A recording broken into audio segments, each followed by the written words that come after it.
Hello dear students, आज हम आपके लिए लेकर आए हैं एनसीईआरटी साइंस 9th क्लास के लिए chapter 2 cell the building block of life. Students, जैसे आपको पता ही है, हमने पहले इसके 2 वीडियो ऑलरेडी अपलोड कर रखे हैं, तो आप वहाँ पे जाके उनको चेक कर सकते हैं। हमने उन वीडियो में जो लर्न किया था, हमने देखा था कि कैसे साइंटिस्ट ने ये अंदाज़ा लगाया था कि उसमें जो लाइफ सबसे पहले धरती बनने पे बिगिन हुई थी वो एक हॉट स्प्रिंग से शुरू हुई थी, और जहाँ पे जो बैक्टीरिया पाए जाते थे उसको हम थर्मोफाइल्स बैक्टीरिया बोलते हैं, जो कि आज भी पाए जाते हैं ऐसे झरनों में, ऐसे पॉन्ड्स में जहाँ पे पानी जो होता है बॉइलिंग पॉइंट जैसा रहता है। तो ये प्रेडिक्ट किया गया था कि उस टाइम भी ऐसा ही हुआ था, कुछ केमिकल कंपोजिशन चेंज हुई थी और उसकी वजह से वो बैक्टीरिया होंद में आई थी, और वो बैक्टीरिया यूनिसेलुलर थे, मतलब एक सेलीय जीव सबसे पहले धरती पे पैदा हुए थे। उसके बाद हमने देखा कि कैसे हम सेल को स्टडी करना है। हमने देखा कि जो लेंसेज होते हैं उनकी सहायता से जो अनएडेड आई से हमें नहीं दिखते वो जीव या वो यूनिसेलुलर ऑर्गेनिज्म या उन सेल के अंदर का जो मटेरियल है, जो भी पार्ट हैं उसके, वो हम माइक्रोस्कोप की सहायता से देख सकते हैं। तो वो माइक्रोस्कोप बनता कैसे है, वो कन्वेक्स लेंस की कॉम्बिनेशन से बनाया जाता है। जितनी उसकी कॉम्बिनेशन रहेगी उतनी उसकी मल्टीप्लाई करने की पावर रहेगी, मतलब मैग्नीफिकेशन पावर रहेगी। तो हमने देखा कि अलग अलग तरह के जो भी जीव धरती पे हैं उसको हम कैसे देख सकते हैं, और उनका साइज भी बताया गया है इस चार्ट में। आगे हमने जाना था कि माइक्रोस्कोप कैसे वर्क करता है, तो कैसे हम उसमें सेल के साइज़ का अंदाज़ा लगा सकते हैं। कि हमने देखा था कि एक रूलिंग जो है स्केल हमने लेना है, जिसके रूलिंग जो है mm में होनी चाहिए, मिलीमीटर में। तो उसको हमने रखना है, उसके डायामीटर जो पाइप रहती है ऊपर, जो हम व्यू लेते हैं ऊपर से, तो पाइप जैसा व्यू आएगा गोल गोल, ठीक है, उसका हमने डायामीटर लेना है। जो वही सर्कल होगा, जो भी सर्कल बन रहा होगा ना, उसका डायामीटर लेना है, उसकी लेंथ हमने देखनी है कि कितने mm तक है। बाद में उसको जो भी हमें सेल दिखाई देंगे उस पर डिवाइड कर देंगे और एक सेल का साइज़ हमें निकल के आ जाएगा। हमने आगे जाना था सेल की स्ट्रक्चर के बारे में और सेल मेम्ब्रेन के बारे में, वो कैसे काम करती है। हमने देखा था कि एक पोटैटो के मतलब पीसेस लेकर उसको साल्ट वाले पानी में डुबो दिया था, या दूसरे वाले को हमने प्लेन वाटर में। तो जो प्लेन वाटर वाला था वो स्वेल हो गया था, मतलब उसमें सोजिश आ गई थी। वो कारण था कि उसके अंदर पानी चला गया था प्लेन वाला। और साल्ट वाले में क्या हुआ था, वो श्रिंक कर गया था, सिकुड़ गया था, जैसे गुब्बारे से हवा निकल गई हो ऐसा हो गया था वो। और बाद में हमने जाना कि वो ऑस्मोसिस प्रोसेस की वजह से जो सेल के अंदर पानी रहता है पोटैटो सेल के अंदर, वो सारा बाहर आ गया था साल्ट वाले पानी से, तो जो बीकर बी में था। तो हमने ऑस्मोसिस प्रोसेस को हमने जाना था कि 3 तरह के सोल्यूशन हो सकते हैं, एक एसोटोनिक, हाइपोटोनिक और हाइपोटोनिक। सेल मेम्ब्रेन के बारे में जाना कि ये फ्लूइड मोसेक मॉडल था जो सबसे पहले दिया गया था। तो सेल मेम्ब्रेन फैट और प्रोटीन का कॉम्बिनेशन होती है जो बाईलेयर होती है।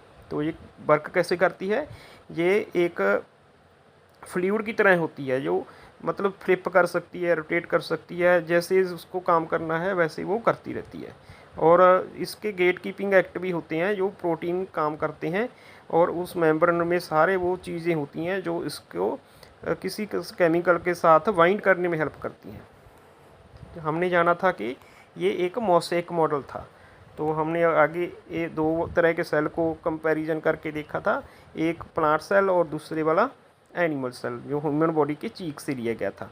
हमने जाना था कि प्लांट सेल में एक सेल वॉल रहती है जो बहुत रिजिड रहती है, इसी वजह से वो प्लांट जो है वो एक मतलब पूरा रिजिड रहता है, वो स्ट्रेंथफुल रहता है वहाँ पे। तो आगे हम पहुँच गए थे बच्चों, जहाँ पे देखते हैं आगे पॉज एंड पाउंडर।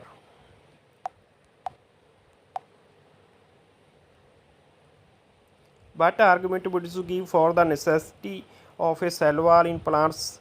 तो हमें क्या लगता है कि जो प्लांट में सेल वॉल रहती है, प्लांट सेल में सेल वॉल होती है उसके चारों तरफ बाहर की साइड में, उसकी क्या ज़रूरत है जब हम उसको एनिमल से कंपैरिजन करेंगे। फिक्स्ड इन वन प्लेस, तो प्लांट क्या है वो एक जगह पे रहते हैं, वर्सेस इन एनिमल, तो उसका कंपैरिजन हमने करना है।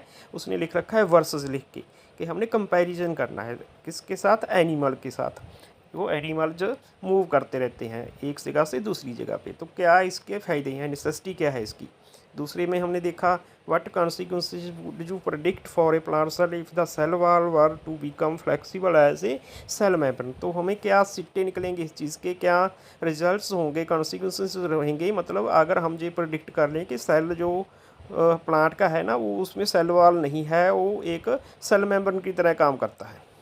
तीसरे वाले में हम देखते हैं bye important to cut the two potato pieces in roughly equal size and measure their initial weight before placing them in different liquids। तो हम देखते हैं कि ये क्यों इम्पॉर्टेंट था कि पोटाटो के हमने पीस लिए थे, जो पिछली बार हमने एक्सपेरिमेंट किया था ना पिछली वीडियो में, उसमें बताया गया है कि पोटाटो के पीस का हमें ऑस्मोसिस देखने वाले थे, प्रोसेस को, सेल मेम्ब्रेन कैसे काम करती है, वही इसने लिखा है कि उसकी क्या ज़रूरत थी हमें, कि इसको हम डिफरेंट लिक्विड्स में डाल रहे थे। तो हमें आगे देखना है, ये क्वेश्चन क्यों राइज हो रहे हैं, ये आगे हम देखते हैं कि क्यों राइज होते हैं, इसका आंसर आगे है सब कुछ। तो हम देखते हैं 2.3 द सेल इंटीरियर, मतलब इंटीरियर का मीन्स इनर साइड। तो सेल के अंदर क्या है, कोऑर्डिनेटेड वर्किंग सिस्टम।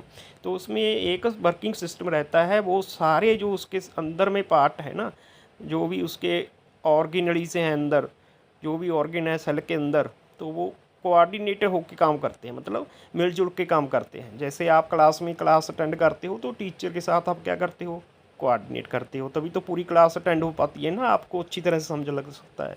तो यही बात जहाँ पे बोली गई है कि सेल के अंदर जो भी पार्ट्स हैं वो कैसे काम करते हैं। You have learned the most important cells have 3 basic parts. आपने देखा कि किसी भी सेल में ये 3 पार्ट तो बेसिक रहेंगे ही रहेंगे, जो कि मोस्ट इम्पॉर्टेंट है। पहले वाला इस selectively permeable membrane called the plasma membrane.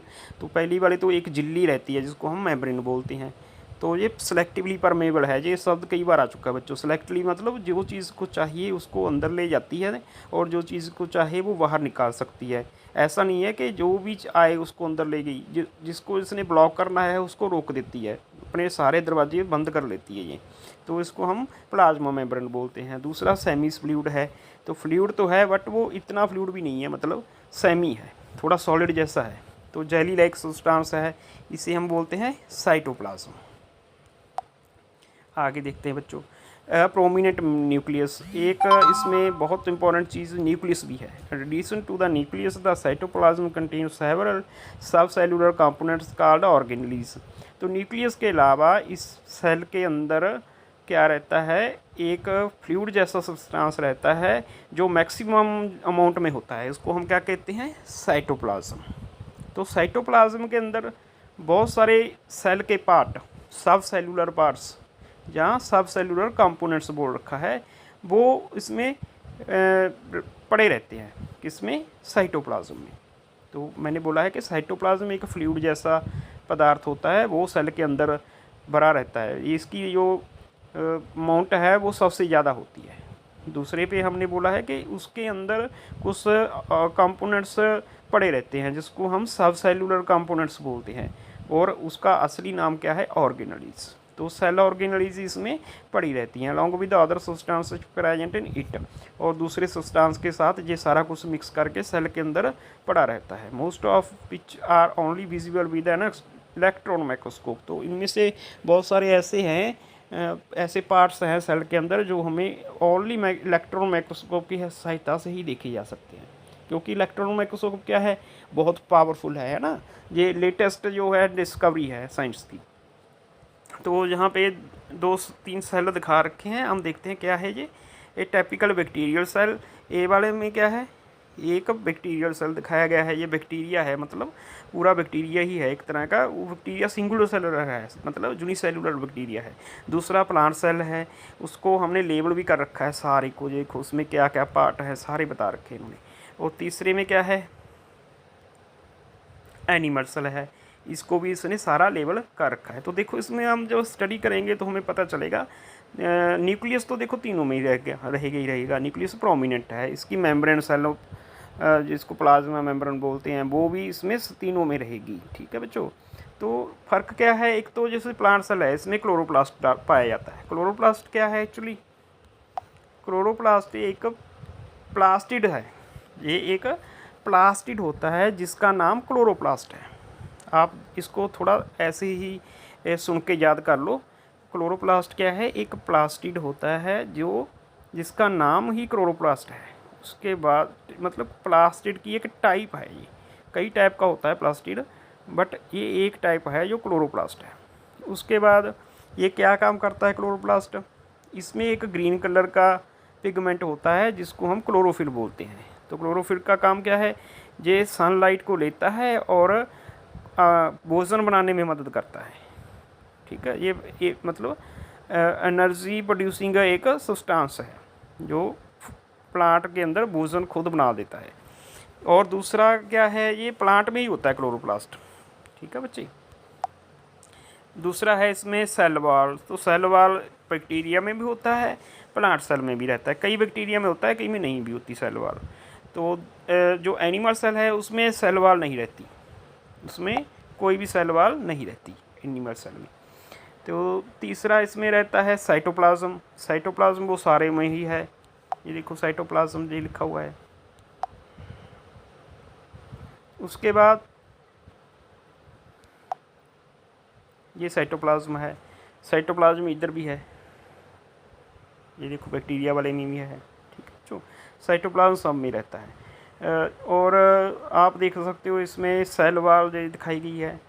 ठीक है, वैक्यूल्स होते हैं, एक वैक्यूल्स जो प्लांट के होते हैं ना वो बहुत बड़े वैक्यूल्स होते हैं। वैक्यूल क्या है एक्चुअली, ये एक खाली स्पेस होता है सेल के अंदर, इसमें कोई भी मटेरियल नहीं रहता। ये क्या काम करता है, ये इसको शेप देता है सेल को, इसमें एयर जैसा कुछ भरा रहता है और ये सेल को उसकी शेप में बरकरार रखता है वैक्यूल।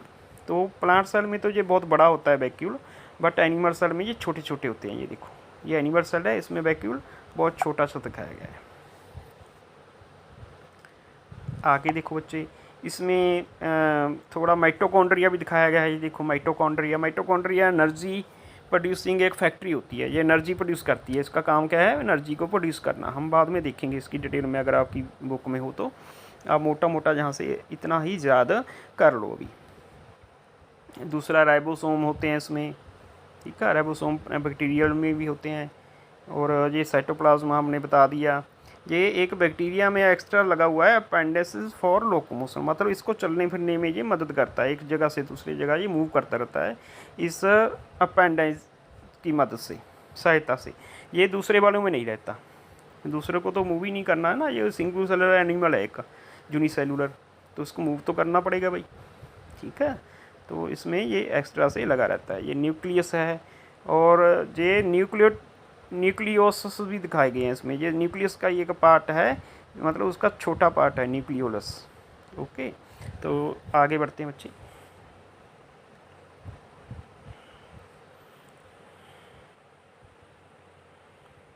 तो हम सेल को स्टडी कर रहे हैं अब। ठीक है, आगे इसमें लिखा है study the given diagram of a bacterial cell. हमने इसको स्टडी कर लिया है, इसने बोला है बैक्टीरियल सेल की डायग्राम को पहले स्टडी करना है, उसके बाद प्लांट सेल को और एनिमल सेल को। Observe the different structures present in each of them. उसमें कौन कौन सी स्ट्रक्चर हैं इसको आपने ऑब्जर्व करना है। हमने ये भी देख लिया है बच्चों। Records were observation in table 2.1। आगे इसने सेल के बारे में एक टेबल दे रखा है, ये देखो 2.1 नीचे जाके, इसको हमने फिल करना है ये टेबल को।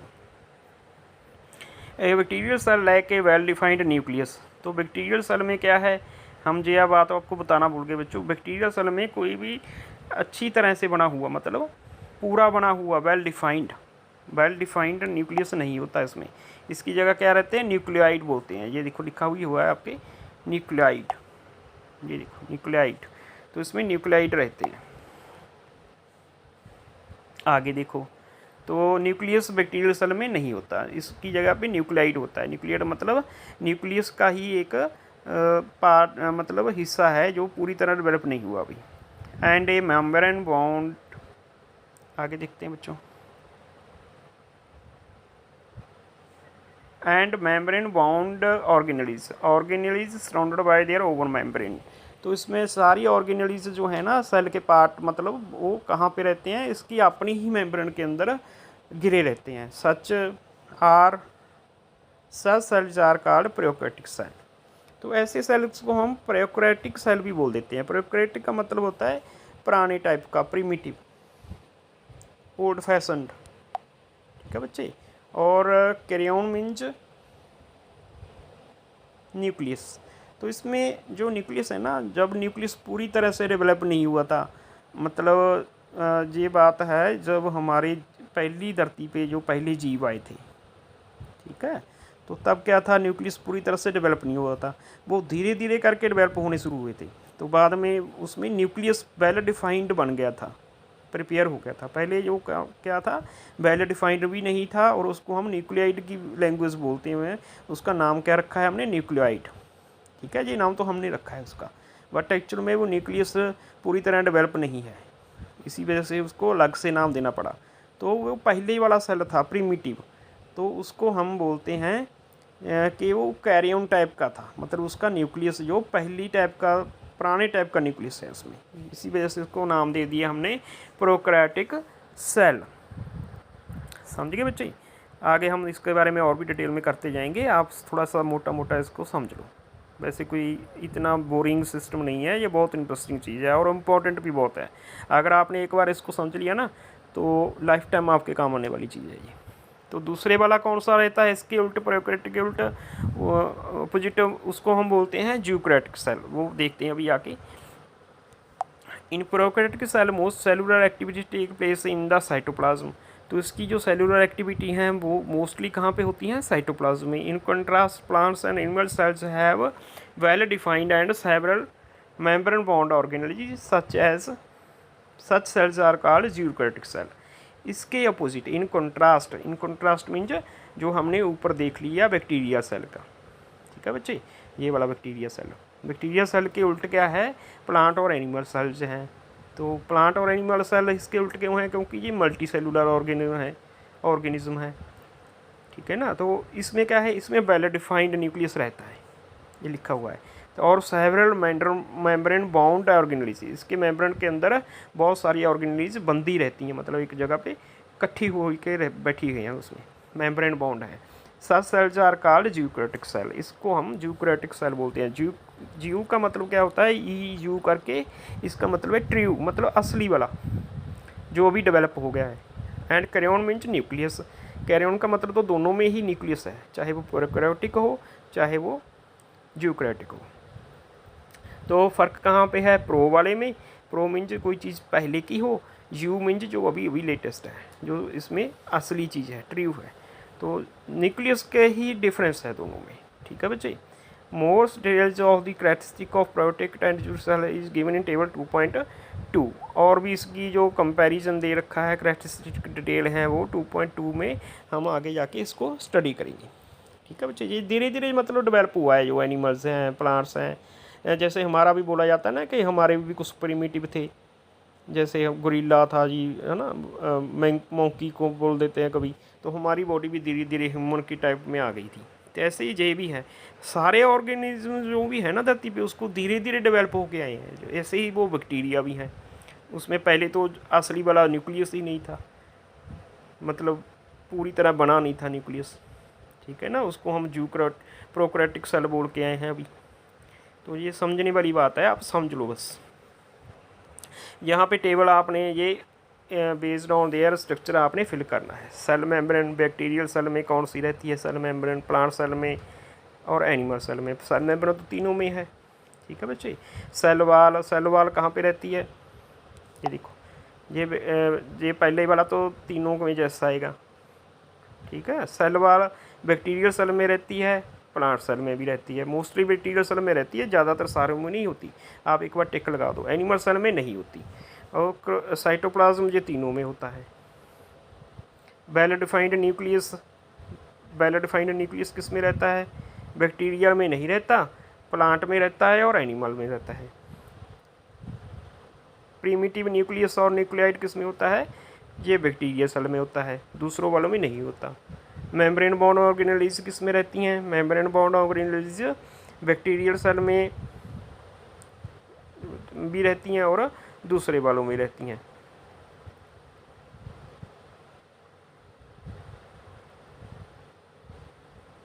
तो ये तीनों में रहती हैं, ठीक है बच्चे। इसको हम ऐसे आपको सॉल्व करके बता दिया है अभी। तो आगे इसका कंपैरिजन बताया गया है, ये देखो इसका कंपैरिजन क्या है, कौन सा कंपैरिजन बताया गया है, प्रोकैरियोटिक सेल और यूकैरियोटिक सेल का। ये प्रिमिटिव जो न्यूक्लियस रहता है ये प्रोकैरियोटिक में रहता है, पता ही है, वो तभी तो प्रोकैरियोटिक बोलते हैं ना उसको। पुराने टाइप का, प्रिमिटिव का मतलब क्या है, पुराने टाइप का, ओल्ड फैशन्ड।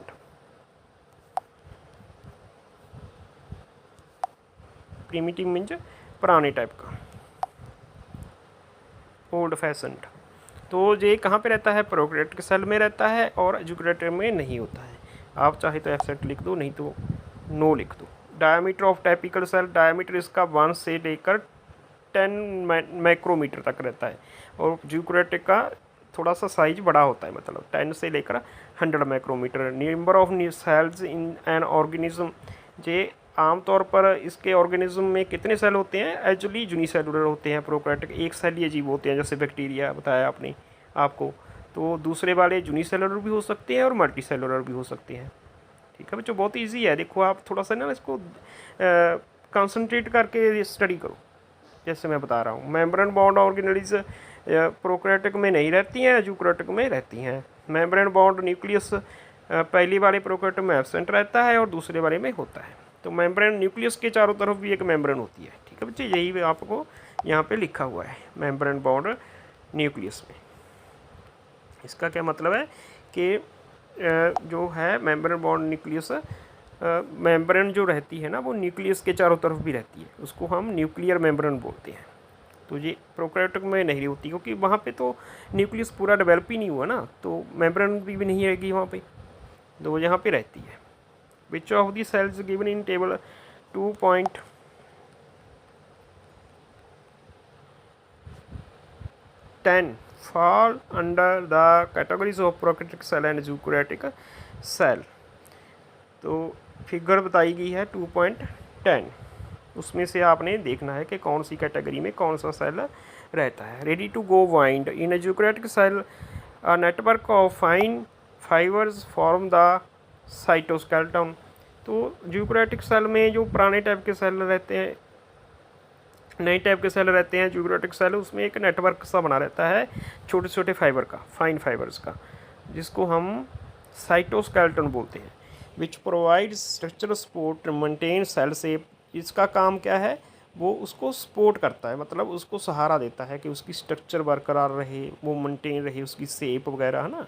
तो इसमें सेल वेल मूवमेंट को वो योग्य बनाता है, enable cell movement and internal transport. और अंदर जो भी उसके अंदर कुछ घूमता फिरता रहता है मटेरियल, उसकी ट्रांसपोर्ट ईजी बनाता है। जैसे हमारे अंदर क्या है, हमारे अंदर ब्लड सर्कुलेट होता रहता है, वेन्स में, वो लंग्स में चला जाता है, उसके बाद हार्ट में आ जाता है, हार्ट उसको पंप करता रहता है।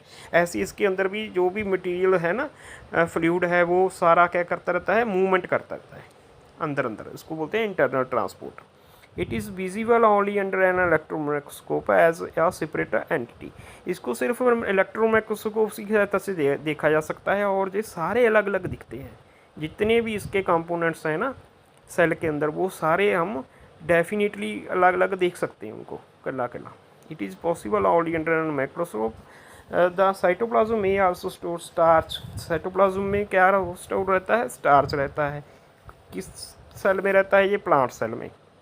स्टार्च वही बच्चों ग्लूकोज का ही एक रूप है, वो उसको हम स्टार्च बोल देते हैं। And crystal of calcium oxalate और silica in some plant cells. तो ये केमिकल जैसा है कुछ, कैल्शियम ऑक्सीलेट और सिलिका।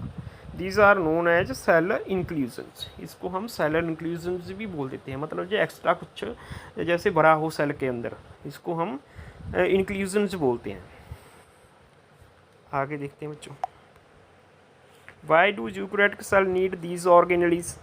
तो अब बोला है कि जो मॉडर्न जो सेल हैं, मतलब पूरे डेवलप हो गए हैं जिसमें न्यूक्लियस, वो वाले सेल में ऑर्गेनेलीज की क्या ज़रूरत है।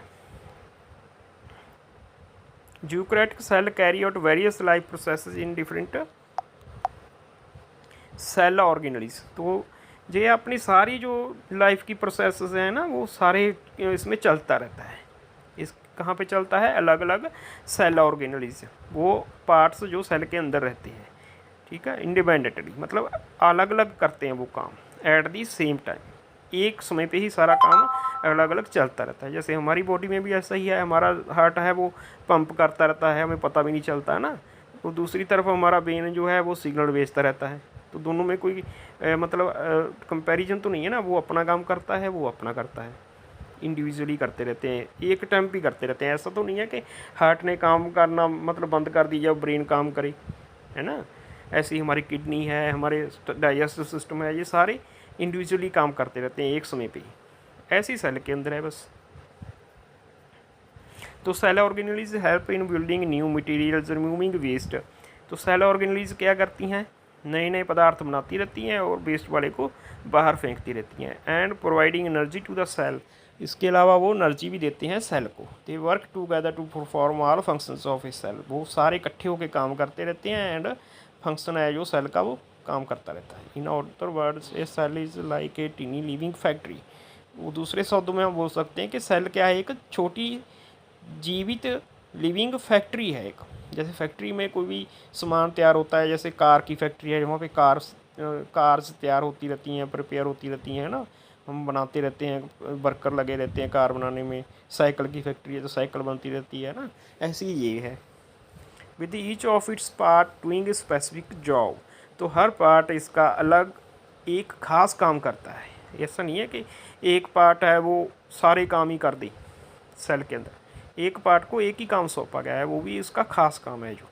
Late us explore the specialised structures present inside a cell. आओ हम इस अलग अलग जो स्ट्रक्चर्स हैं, जो ऑर्गेनलीज हैं सेल के अंदर, पार्ट्स हैं, उसको हम और गहराई से देखें, एक्सप्लोर करें। Nucleus house of coded instructions. तो न्यूक्लियस क्या है, इसके अंदर ऐसा एक घर बना हुआ है जो कोड करता है इंस्ट्रक्शंस को। मतलब जैसे हमारे कंप्यूटर में होता है ना, वो किसी भी लैंग्वेज को कोड कर देता है, ऐसे ये भी कोड करने का काम करता है। देखो इतना छोटा पार्ट है और इतना इंपॉर्टेंट काम कर रहा है ये। तो जहाँ पे एक स्ट्रक्चर ऑफ न्यूक्लियस दिखाई गई है, पहले हम इसको स्ट्रक्चर को देख लेते हैं।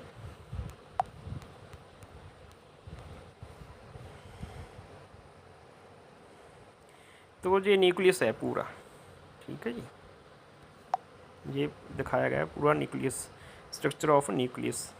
तो इसमें क्या है, न्यूक्लियोलस है एक, तो न्यूक्लियस के अंदर छोटा nucleus means nucleolus. Nuclear pore है, इसमें छोटे छोटे सेक रहते हैं, पोर, जो इसमें किसी भी कोड को, मतलब किसी भी बाहर की चीज़ को इंटर करने देते हैं अंदर। एक क्रोमेटिन रहता है, ये 3-4 मेन चीज़ें इसमें, ठीक है। इधर भी दिखाया गया कुछ। जो न्यूक्लियोलस है वो न्यूक्लियस के अंदर का पार्ट है, छोटा न्यूक्लियस है एक। और ये क्रोमोटिन है, क्रोमोटिन के अंदर क्रोमोसोम्स हैं। क्रोमोसोम्स का क्या काम है, ये डीएनए की एक चेन होती है इसमें, ये देखो नीचे भी दिखाया गया है डीएनए। तो ये डीएनए की चेन रहती है इसमें। तो डीएनए क्या काम करता है, हमारे जितना भी जेनेटिक एबिलिटी है, मटेरियल है, वो सारे को क्रोमोसोम के ज़रिए रेप्लिकेट करता रहता है, उसको स्टोर करता रहता है हमारे सेल में, ठीक है। आपने कभी सुना होगा ना कि जैसे जो जुड़वा भाई हैं, जो जुड़वे बहनें हैं, ठीक है, ट्विन्स हैं बच्चे, तो उनके एक जैसी आइडेंटिकल सारा शेप रहता है, उसका फेस, उसकी अकड़ शकल सब एक जैसा ही होता है ना, सुना है ना आपने। तो वो इन जो है ना मटेरियल की वजह से ही है, वो रेप्लिकेट करता है, कॉपी करता है, मतलब उसको स्टोर कर लेता है कॉपी करके। बाद में वो नई जनरेशन में जाके हम उसको शो ऑफ कर देते हैं। ये जो सेल है, ठीक है, ये सारा मटीरियल ऐसे ही काम करता है। देखते हैं इसके बारे में, अब पढ़ते हैं, जो भी आएगा वो हम दिखा देंगे आपको। Nucleus has A double layer covering, इसकी दोहरी कवरिंग होती है लेयर की, जिसको न्यूक्लियर मेम्ब्रेन बोला है। मैंने पहले भी आपको बताया था पिछले पेज में कि इसकी भी एक मेम्ब्रेन होती है जिसको हम न्यूक्लियर मेम्ब्रेन बोलते हैं, और जो डबल लेयर वाली होती है। विच हैज़ पोर्स, इसके अंदर पोर्स हैं, that allow the transfer of material between the nucleus and the cytoplasm. तो न्यूक्लियस कहाँ पे रहता है, साइटोप्लाज्म के अंदर। मैंने बताया था ना पिछले पेज में कि साइटोप्लाज्म तो मेन है। साइटोप्लाज्म एक ओशियन की तरह है, समुंदर की तरह, उसमें जो भी चीज़ें हैं ना वो फिट हो रखी हैं सारी। तो वो इतना मतलब उसकी अमाउंट बहुत ज़्यादा है साइटोप्लाज्म की, उसके अंदर है सारा कुछ। तो उसके में जो न्यूक्लियस है वो क्या करते हैं, पोर्स उसके साइटोप्लाज्म से लेकर उसके न्यूक्लियस के अंदर तक किसी भी चीज़ को ट्रांसफ़र करते रहते हैं। जैसे सेल मेम्ब्रेन है ना, सेल मेम्ब्रेन में भी हमने यही पढ़ा है कि उसका रोल क्या है, वो किसी भी मटेरियल को अंदर आने देती है और बाहर जाने देती है, तो वो सेलेक्टिव परमेबल है। ऐसे ही ये न्यूक्लियर मेम्ब्रेन भी ऐसे ही काम करती है उसके अंदर में, ठीक है। सेल के अंदर भी न्यूक्लियस होता है, न्यूक्लियस के ऊपर भी एक ऐसी ही मेम्ब्रेन होती है को, जैसे डिब्बी के अंदर डिब्बी वाला काम हो गया अब, है ना। And cytoplasm, the nucleolus is the dense round body in the nucleus. तो मैंने बताया था आपको कि न्यूक्लियस के अंदर न्यूक्लियोलस होता है, जो न्यूक्लियस का ही एक छोटा रूप है। तो ये डेंस होता है, मतलब बहुत जो है डेंस होता है, ये थोड़ी सी स्पेस में ये फिट होता है, इसको बोलते हैं डेंस, राउंड होता है शेप में। तो where synthesis of ribosomal subunits take place, जहाँ पे राइबोसोमल की सबयूनिट्स बनती रहती है। राइबोसोम एक अलग से पार्ट है बच्चों सेल का, ठीक है। हो सके तो हम इसको बाद में अगर आपके सिलेबस में होगा तो हम आपको स्टडी करवा देंगे। तो these subunits then exist the nucleus to cytoplasm where one large and one small subunits assemble to form ribosomes, figure 2.11। तो होता क्या है, जहाँ पे जो न्यूक्लियस है वो राइबोसोम को सबयूनिट को बनाता रहता है, सिंथेसिस करता रहता है। तो ये सबयूनिट्स जो है ना राइबोसोम वाली, देन एग्जिस्ट द न्यूक्लियस, बाद में ये न्यूक्लियस के अंदर मौजूद रहती हैं। कहाँ पे, टू साइटोप्लाज्म, तो साइटोप्लाज्म में आ जाती हैं वो। सब यूनिट के अंदर राइबोसोमल जो यूनिट है ना, वो न्यूक्लियस के अंदर बन के बाहर आ जाती हैं, एग्जिट कर जाती हैं, न्यूक्लियल से साइटोप्लाज्म में आ जाती हैं वो। Where one large and small subunit assemble to form ribosomes. तो वहाँ पे आके ये पूरा राइबोसोम बन जाता है। उसमें एक तो बड़ा हिस्सा रहता है, एक छोटे वाला, तो दोनों मिला के ये पूरा राइबोसोम बनता है, ठीक है। अंदर तो देखो कोई बड़ा बनता रहता है, कोई छोटा हिस्सा बनता रहता है। इसके दो पार्ट होते हैं राइबोसोम के, एक बड़ा पार्ट होता है जिसको हम लार्ज पार्ट बोलते हैं, एक छोटा होता है जिसको स्मॉल पार्ट बोलते हैं, उसको सब यूनिट बोला जाता है दोनों को। तो जब वो अंदर फैक्ट्री लगी है उसकी बनाने की, है ना, न्यूक्लियस के अंदर, तो वो अंदर बन तो रहे हैं, बट वो असेंबल कहाँ पे हो रहे हैं, बाहर आके दोनों पार्ट्स जुड़ रहे हैं। जैसे हमारे कार की फैक्ट्री है, वो कार की फैक्ट्री क्या करती है, अलग अलग पार्ट बना देती है, ठीक है। वो बाद में असेंबल होते हैं, बाद में पूरी गाड़ी बन जाती है। ऐसे ही राइबोसोम है, वो जब न्यूक्लियस से बाहर आ जाते हैं, साइटोप्लाज्म में आ जाते हैं ना, तो वहाँ पे आके असेंबल होते हैं वो। ये बोला है इस लाइन में, ये फिगर 2.11 में भी दिखाया गया होगा यहाँ पे।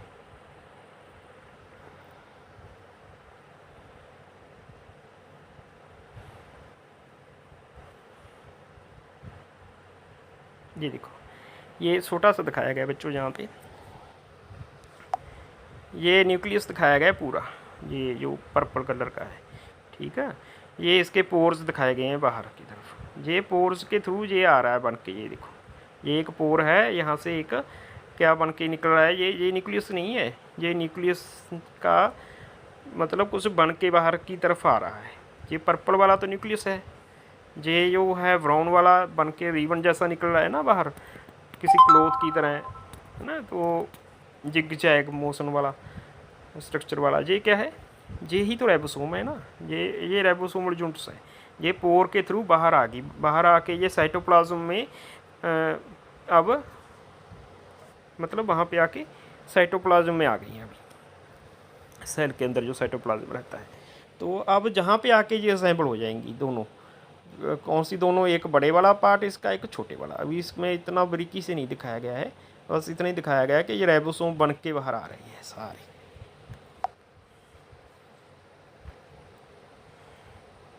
आगे देखते हैं बच्चों, द न्यूक्लियस कंटेन्स क्रोमोसोम। तो न्यूक्लियस के अंदर क्या होता है बच्चों, क्रोमोसोम्स होते हैं, which are visible as rod shaped structure, जिनको हम रॉड की शेप के में हमें दिखते हैं वो। Only when the cell is about to divide, ये तब दिखते हैं मतलब जब सेल को डिवाइड करना होता है। सेल क्या है, सेल में डिवीज़न चलती है, मतलब एक सेल का फिर दो सेल बन जाते हैं, 2 के 4, 4 के 8, ऐसे सेल डिवाइड करते रहते हैं। अगर ये डिवाइड नहीं करेगा तो हमारी बॉडी की ग्रोथ ही नहीं होगी ना, हम ग्रो कैसे करेंगे फिर, जितने पैदा हुए थे उतने ही रह जाएंगे, हमारा उतना ही बॉडी पार्ट उतने बड़े ही रह जाएंगे, हमारा जो हाइट है वो भी उतनी रह जाएगी जितने हम पैदा हुए थे। अगर वो डिवाइड कर रहे हैं, सेल डिवाइड कर रहे हैं, सेल में ग्रोथ है, तभी तो हम बड़े हो रहे हैं ना। हमारे सेल की जो नंबर है वो भी बढ़ रहे हैं धीरे धीरे धीरे धीरे, ठीक है। या तो वो बढ़ रहे हैं या वो वहीं पे आके बरकरार रहते हैं, ना तो बढ़ रहे हैं ना घट रहे हैं, मतलब जितने हैं उतने ही हैं। एक ऐसी स्टेज भी आती है हमारी लाइफ में, ठीक है बच्चों। तो जब सेल डिवाइड करने वाला होता है तब ये क्रोमोसोम हमें दिखाई में पड़ते हैं। तो ये कैसे दिखते हैं? दिखने में rod shaped. Chromosome contain information for inheritance of characters from parents to their next generation in the form of DNA. तो ये क्रोमोसोम का ही रोल रहता है बच्चों के, जो हमारे माँ प्यो के जो करैक्टर हैं, माता पिता वाले करैक्टर, जैसे हमारे बोलते हैं कि आपका तो चेहरा ही अब आपकी माँ पे गया है जी, आपकी आवाज़ आपके पिता पे है, आपकी आंखें आपकी दादी पे हैं, हम डेली सुनते हैं ना ऐसी बातें। तो वो किसका रोल है? वो क्रोमोसोम का रोल है। क्रोमोसोम के अंदर क्या रहते हैं? डीएनए रहते हैं। तो डीएनए का काम क्या है? वो एक इनहेरिटेंस मटेरियल है, मतलब हमारे जो फादर थे, उसके फादर थे, ग्रैंड फादर थे हमारे, वो हमारे फादर में आ गए उसके वाले क्रोमोसोम, उसके डीएनए, तो वो डीएनए हमारे फादर वाले हमारे में आ गए, अब आगे हमारे बच्चों में चले जाएंगे। तो इसको हम इनहेरिटेंस करैक्टर बोलते हैं। तो डीएनए की यहाँ पे फुल फॉर्म भी लिख रखी है। ये एक केमिकल जैसा ही मटेरियल है जिसको हम डीऑक्सीराइबोन्यूक्लिक एसिड बोलते हैं।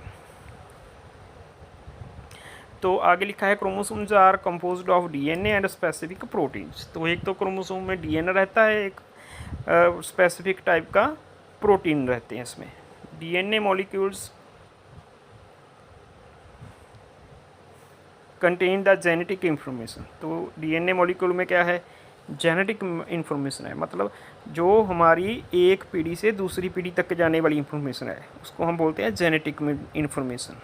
जो हमारे पिता में कुछ भी मतलब उसकी बॉडी में विशेषता थी, उसके मतलब आइज़ थी जो हमारे पिता की, सपोज वो ब्लू कलर की थी जहाँ वो ब्लैक कलर की थी, तो वही ऐसी ही आँखें हमारी हो जाती हैं। इसको हम क्या बोलते हैं? Genetic material. तो ये क्या कौन करता है ऐसा? जेनेटिक इन्फॉर्मेशन के जरिए डीएनए करता है ऐसा कुछ। The function segments of DNA are called genes. तो डीएनए के अंदर क्या होते हैं? छोटे छोटे सेगमेंट बने होते हैं, टुकड़े, जिसको पीसेस बोलते हैं जैसे हम। तो डीएनए किस चीज़ का बना होता है? छोटे छोटे पीसेस का बना होता है जिसको हम सेगमेंट्स बोलते हैं। और सेगमेंट वो उसका असल में नाम क्या है सेगमेंट्स का? Genes. In a non dividing cell. तो जो सेल अभी डिवाइड नहीं कर रहा है, एक से दो नहीं बन रहे हैं, this DNA present as part of chromatin material. तो उनमें ये एक क्रोमाटिन नाम के मटेरियल के रूप में उसका हिस्सा बने रहते हैं। जब वो क्रोमाटिन डिवाइड करना शुरू कर देता है तो वो क्या बन जाते हैं? मैंने बताया था ना आपको, तो वो क्रोमोसोम बनने शुरू हो जाते हैं। तो क्रोमाटिन क्रोमोसोम से पहले वाली स्टेज है, पहले वो क्रोमाटिन में पड़े रहते हैं। जब डिवाइड करता है सेल तो क्रोमोसोम में कन्वर्ट हो जाते हैं। Chromatin material is visible as an entangled mass of thread like structure. तो क्रोमाटिन मटेरियल ऐसे हमें दिखता है जब हम उसको इलेक्ट्रॉन माइक्रोस्कोप में देखते हैं या स्टडी करते हैं, जैसे कि वो एक थ्रेड का स्ट्रक्चर हो और थ्रेड को हमने गोला बना के रखा हो। एंटेंगल्ड मास, इसका मतलब यही है कि किसी धागे को हमने गोला बना के रख दिया हो, जैसे ऊन का गोला रहता है, ठीक है ना बच्चों। Wherever the cell is about to divide, जब भी सेल को डिवाइड करना होता है, the chromatin material gets organised into chromosomes. तो देखो वही बात आ गई ना कि जब इसको डिवाइड करना है सेल को, एक के दो बनने हैं, दो के चार बनने हैं सेल, तो उसका नंबर बढ़ना है सेल का, तो क्या होगा? वो क्रोमाटिन मटेरियल जो होगा वो आप खुद ही ऑर्गेनाइज हो जाएगा, मतलब वो अपने आप को तैयार कर लेगा कि वो क्रोमोसोम में तब्दील हो जाए। ये फिगर 2.12 में आपको दिखाया गया है। ये देखो, इसमें एक्चुअली क्रोमाटिन दिखाया गया है। देखो न्यूक्लियस के अंदर क्रोमाटिन है, ठीक है बच्चों। क्रोमाटिन के आगे क्रोमोसोम्स हैं, क्रोमोसोम में क्या है? डीएनए है। तो डीएनए हमारा क्या है? जेनेटिक इन्फॉर्मेशन मटेरियल है, ठीक है बच्चे। आगे देखते हैं। Threads of curiosity. अब देखते हैं क्या मतलब चंबित बात क्या है इसमें। Some cells are specialised to perform specific functions. कुछ सेल ऐसे भी होते हैं जो एक ख़ास काम के लिए बने होते हैं। For example mature red blood cells, जैसे उदाहरण के रूप पर RBCs भी बोलते हैं इसको, रेड ब्लड सेल। ये हमारे ब्लड के अंदर मौजूद होते हैं बच्चों। RBC रेड कलर होता है इनका। ये जब पूरी तरह से बन जाते हैं उसको हम बोलते हैं mature. In human do not have A nucleus. तो मनुष्य में जो RBC होते हैं उसके अंदर कोई न्यूक्लियस नहीं होता है। तो ये भी एक सेल की टाइप ही है ना, बट इसमें कोई न्यूक्लियस नहीं होता। इसको हम बोलते हैं एनुक्लिएट, मतलब जिसमें न्यूक्लियस नहीं है। The absence of the nucleus provides more space for haemoglobin. तो जब उसमें न्यूक्लियस नहीं है इसका मतलब किसी और चीज़ को जब लिए उसमें जगह काफ़ी है ना। हमारे पास हम सपोज एक बॉक्स है, बॉक्स का हमारे पास अलमीरा है, अलमीरा हमारी खाली पड़ी है, ठीक है। तो उसमें हम अपनी बुक्स वगैरह आसानी से रख सकते हैं। अगर उसमें पहले ही कपड़े वगैरह बड़े पे हैं, बड़ा और सामान बड़ा पड़ा हुआ है, तो हम उसमें बुक्स कैसे रखेंगे भाई। तो यही चीज़ वहाँ पे है। नेचर ने ऐसा बनाया है RBC को कि हमारे ब्लड के जो सेल हैं RBC कि उसमें जगह ही बहुत मतलब खाली रख रखी है, न्यूक्लियस नहीं डाला उसमें। तो उसमें जगह बढ़ गई। अब क्या होगा, उसमें जगह किसके लिए है, अब हीमोग्लोबिन के लिए। हीमोग्लोबिन आपने पढ़ा ही होगा बच्चों। हीमोग्लोबिन क्या काम करता है, ऑक्सीजन को कैरी करने का काम करता है। हमारे ब्लड में जो RBCs होते हैं उसमें हीमोग्लोबिन होता है, वो ऑक्सीजन को ट्रांसपोर्ट करता है। उस ऑक्सीजन को वो अपने ऊपर लाद लेता है, उसके बाद अलग अलग सेल्स के चला जाता है बॉडी के पार्ट में। तो सेल को वो क्या प्रोवाइड कराता है, ऑक्सीजन। तो ऑक्सीजन ही तो है ना जिसके लिए हमारी बॉडी जीवित रह सकती है। Since they lack a nucleus they cannot repair और डिवाइड देमसेल्व्स। क्योंकि उसमें न्यूक्लियस नहीं है, ना तो वो रिपेयर होते हैं ना वो डिवाइड करते हैं खुद ब खुद। इसका नतीजा क्या है, their life span is short. तो उनकी लाइफ बहुत कम है। अगर वो डिवाइड करते होते तो 1 के 2 बन गए, 2 के 4 बन गए, तो जो नए बनेंगे उनकी लाइफ फिर बढ़ गई, है ना। जैसे बच्चा है, बच्चे की लाइफ तो पूरी उम्र पड़ी होती है ना। तो ऐसे अगर डिवाइड करते होते तो उनकी लाइफ बड़ी होती। अब उनकी लाइफ छोटी है, वो कुछ दिनों के ही मेहमान होते हैं बस। उसने लिखा है 120 days. Do you know any other cell without nucleus. क्या आप किसी और सेल को भी जानते हो जिसमें न्यूक्लियस नहीं हो। तो एक यहाँ पे लिखा है prokaryotic cell do not have a well defined nucleus. तो हमने ये भी स्टडी कर लिया ना, प्रोकैरियोटिक में कोई भी न्यूक्लियस नहीं रहता है। Their DNA is present as a single circular molecule associated with specific proteins. उसमें जो DNA रहता है वो गोलाकार में एक सिंगल जैसा आकार का होता है, सिंगुलर होता है। सिंगुलर क्या होता है, मॉलिक्यूल, जो कि एक खास प्रोटीन का बना होता है। The reason containing the genetic material is also called nucleoid. तो जो एरिया में उसका न्यूक्लियस रहता है उसमें जेनेटिक मटेरियल रहता है उसका, जैसे कि DNA किसमें, प्रोकैरियोटिक सेल में, उसको हम न्यूक्लियॉइड बोलते हैं। ये अलग अलग नाम रखे गए हैं बच्चों को, ताजो दूसरे वाले से उसकी जो विशेषता है वो अलग से हम शो कर सकें, और कुछ भी नहीं। इसको आप 2-3 बार पढ़ोगे, लर्न करोगे तो अच्छी तरह से ये नाम आपके याद हो जाएंगे। ऐसी कोई बात नहीं है कि ये नाम आपके याद ना हो। ये आगे हम राइबोसोम्स के बारे में लिखा गया है बच्चों, ये हम नेक्स्ट पार्ट में करेंगे, ठीक है बच्चों। उससे पहले आपने ये सारा अच्छी तरह से लर्न कर लेना है जो भी हमने आज तक करवाया है आपसे। तो आपके लिए एक क्वेश्चन भी हम छोड़ के जाते हैं, आपको उसका कमेंट बॉक्स में आंसर देना है।